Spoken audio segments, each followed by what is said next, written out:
นี้เรามาเที่ยวหาดทางสายนะครับอำเภอบ้านกู่จังหวัดประจวบคีรีขันธ์ครับเดี๋ยวผมจะพาไปชมคนเขามายืนตกปลากันที่บริเวณชายหาดซึ่งมียืนอยู่หลายคนมากแล้วก็ดูท่าน่าจะได้ปลาไปเยอะพอสมควรเดี๋ยวเราไปดู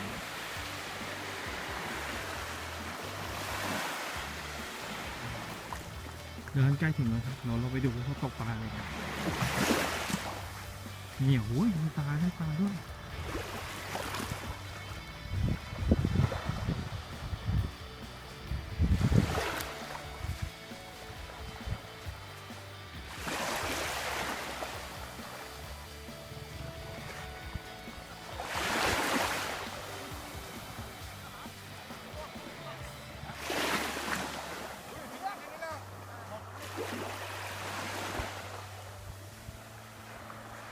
ตกปลาอะไรครับ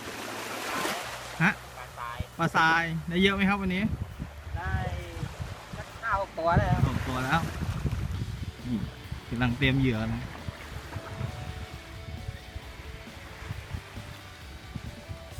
มาตกกันบ่อยไหมครับ อ๋อไม่บ่อยครับเพราะว่ามาจากหัวหินเหมือนกันครับ โอ้ยแต่ผมอยู่เลยตกปลาทรายครับ วันหยุดเลยกลับมาเที่ยวบ้าน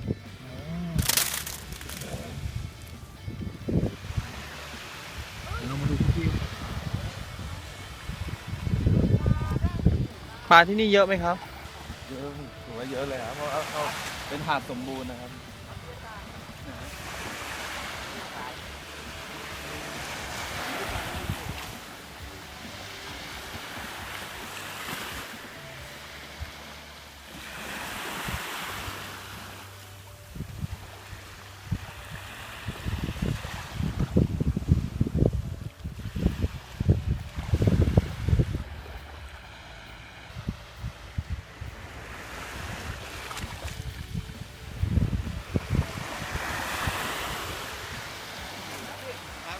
ผมเพิ่งเคยเห็น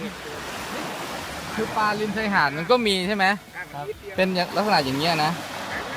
อ๋อปลาทรายนะครับ เราต้องตกริมชายหาดเท่านั้น ใช้อะไรเป็นเหยื่อครับพี่ มันต้องดูกับกุ้งครับ กุ้ง